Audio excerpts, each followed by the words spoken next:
নমস্কার বন্ধুগণ, আমার নাম বিশ্বজিৎ পাল। আমার বাড়ি দক্ষিণ ত্রিপুরা জেলার জৌলাইবাড়ি ব্লকে। আমি বিগত 35 দিন ধরে এই PSSM এর সঙ্গে যুক্ত আছি এবং এই আনাপানাসতি ধ্যানের সঙ্গে যুক্ত। তো প্রথম থেকেই আমি ধ্যান করার সময় মাঝে মাঝে একটু সময় কম হতো। এখন দিনে 3 বার 4 বার 3 ঘন্টা 4 ঘন্টা করে আমি করছি এবং এর মধ্যে এটা করতে গিয়ে আমার অনেকগুলো অভিজ্ঞতা হয়েছে এবং ধ্যান করার পরে নিজেকে খুবই ভালো লাগে এবং আমার যে শারীরিক কিছু পরিবর্তন, আমার মানসিক পরিবর্তন অনেক হয়েছে। এর মধ্যে একটা অভিজ্ঞতার কথা বলবো যে আমি একদিন এরকম সকালবেলা 7টার সময় ধ্যানে বসেছিলাম। তখন দেখলাম আমি নিজে উঠে গিয়ে আমি আমার যেখানে থাকি ওখানে সেই রান্নাঘরে গেলাম। রান্নাঘরে গিয়ে দরজাটা খুলে ওদিকে রান্নাঘরের ভিতরে ঢুকলাম। আবার ঠিক ওই রকম দরজাটা খুলে আবার এসে আমি আমার জায়গায় ধ্যানের জায়গায় বসে গেছি। তো ঠিক এটা কি হয়েছে ঠিক আমি জানি না। আর আরেকটা জিনিস হয়, আমার থার্ড আই যে সেন্সেশন, যে জিনিসটা এটা আমার প্রতিনিয়ত হতে থাকে।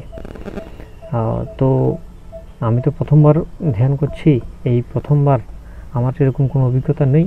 তো আমি আমাদের আগরতলাতে যে পিরামিড যে মেডিটেশন সেন্টার আছে ওখানে সন্দীপদার সঙ্গে আমার কথা হলো। ওনার সঙ্গে কথা বলে আমার এই আজকের এই মেডিটেশনের যাত্রা। তো উনি বলল যে আমার এটা থার্ড আই ওপেনের একটা তৃতীয় নয়ন খোলার একটা নতুন একটা ইঙ্গিত। তো এতে আমি খুব খুশি। কিন্তু ধ্যান করতে আমার কাছে খুব ভালো লাগে।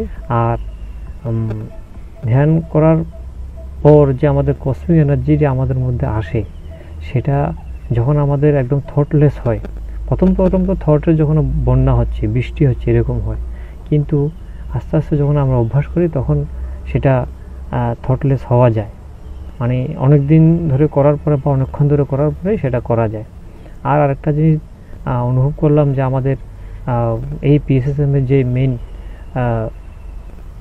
প্রতিষ্ঠাতা আমাদের ব্রহ্মর্ষি পিতামহ সুভাষ পত্রীজি, ওনার বিভিন্ন ভিডিওগুলো আমি দেখি শুনি, এটা আমার কাছে খুবই ভালো লাগে।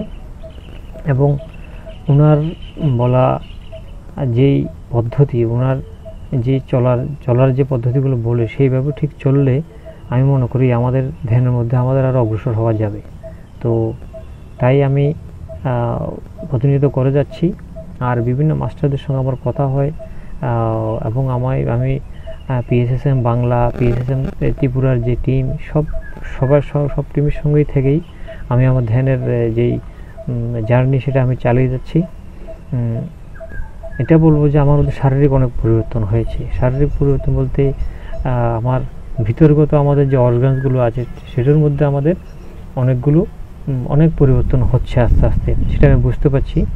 কারণ আমার এক সময়ে আমার ডাইজেস্টের খুব সমস্যা ছিল এবং আমার খাওয়া দাওয়া সব খাবার খেতে পারতাম না, খেলেই কিছুক্ষণ খেলেই একটা হতো। কিন্তু এখন দেখা যাচ্ছে যে অনেক ধরনের জিনিস আছে আমি খেয়ে হজম করতে পারছি এবং তাতেও আমার সুবিধা হচ্ছে। তো ধ্যান করার পরে 1 ঘন্টা ধ্যান করলে কমসে কম 2 থেকে 3 ঘন্টার আমাদের ঘুম সেরে যায়। আমাদের সারাদিন যে 6 ঘন্টা ঘুমানোর দরকার হয়, সেখানে যদি আমি 2 ঘন্টা ধ্যান করি তাহলে আমার সেই ঘুমের ঘাটতিটা পূর্ণ হয়ে যাচ্ছে।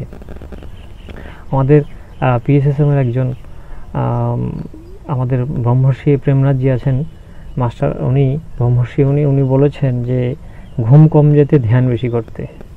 তো সেটার প্রতি আমি লক্ষ্য রাখছি, আস্তে আস্তে অগ্রসর হচ্ছি। ঘুম কম গিয়ে আমি ধ্যানের প্রতি অগ্রসর হচ্ছি। তো কাল রাতে ফুল মুন ধ্যান ছিল, তো আমি কাল রাতে ওনার যতক্ষণ ছিল গ্রুপ, ওনার সঙ্গে ধ্যান করলাম। আবার আমি অন্য একটা গ্রুপের সাথেও ধ্যান করলাম।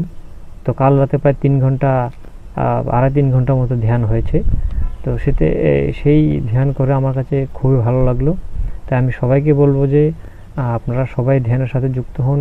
আমাদের ত্রিপুরাতে পিরামিড মেডিটেশন সেন্টার আছে, সেটা আগরতলাতে উপস্থিত এডিনগরে, এবং সেটার মেইন যে উনি চালাচ্ছেন উনি হচ্ছেন আমাদের সন্দীপ রয়দা।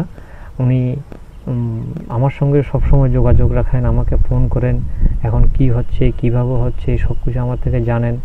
তাই সবার কাছে অনুরোধ করব যে আমরা সবাই ধ্যানের সাথে যুক্ত হব। এই জন্য যুক্ত হব যে আমাদের যতই আমাদের আজকের দিনে চলাফেরা, আমরা রোজগার যাই কিছু করছি, তার মধ্যে দিয়ে যে ধ্যান যদি করতে পারি, তাহলে আমাদের মানসিক চাপ থেকে আমরা রক্ষা পাবো, এবং আমাদের আমাদের চলার যে পদ্ধতি এবং আমাদের যে জীবনযাত্রা, এতে আমাদের খুবই সুলভ হবে, এবং আমরা শান্তিতে আমরা কমসে কম বাঁচতে পারবো। তাই সবাইকে বলবো যে আপনারা সবাই ধ্যানের সাথে যুক্ত হন, এবং PSSM এতে যে মেডিটেশন সেন্টার, এর দ্বারা আপনাদেরকে পূর্ণরূপে সহায়তা করা হয় সব দিক থেকে। সমস্ত মাস্টাররা আপনাদের সহায়তা করবে, এবং এতে কোনো টাকা পয়সা, কোনো ধরনের কোনো কিছু লেনদেন, কোনো কিছু লাগবে না। আপনি শুধু একবার যোগাযোগ করলে আপনাকে পুরো গাইড করা হয়, কিভাবে ধ্যান করতে হয়, কোন সময় করতে হয়, কি খেতে হবে, কি না করতে হবে, সব কিছু বলা হবে। এতে আপনার জীবনের মানদণ্ড একদমই পরিবর্তন হবে। যেই বিশৃঙ্খল আমাদের জীবন হয়ে আছে এখনকার দিনে, আর করোনার মধ্যে আমরা যে পরিস্থিতি কাটাচ্ছি, তার মধ্যে আমাদেরকে বেশি সময় বাড়িতে থাকতে হচ্ছে। তাই আমরা সবাই মিলে বাড়িতে সপরিবারে আমরা ধ্যান করব, এবং অন্য আমার আত্মীয় স্বজন, ভাই বন্ধু যারা আছে, সবাইকে আস্তে আস্তে ধ্যানের এই রাস্তায় আনতে চেষ্টা করব। কারণ আমরা জানি যে আমাদের পুরাতন সংস্কৃতিতে, সনাতন সংস্কৃতিতে হোক, যে কোনো সংস্কৃতিতে হোক, সেটাতে বলা হয়েছে যে ধ্যান সবাই করে, আরাধনা করার ছাড়া কারোর কি পূর্ণরূপে আমাদের কোনো মহাত্মা হওয়া যায় না। তাই ধ্যানের মাধ্যমে হতে হবে। যেমন আমরা বিবেকানন্দ নিতে পারি, ঋষি অরবিন্দকে নিতে পারি। তাই সবার কাছে আমার করজোড়ে অনুরোধ যে আপনারা সবাই ধ্যানের সাথে যুক্ত হন, এবং আপনার জীবনকে সুন্দরময় করে তুলুন। ধন্যবাদ।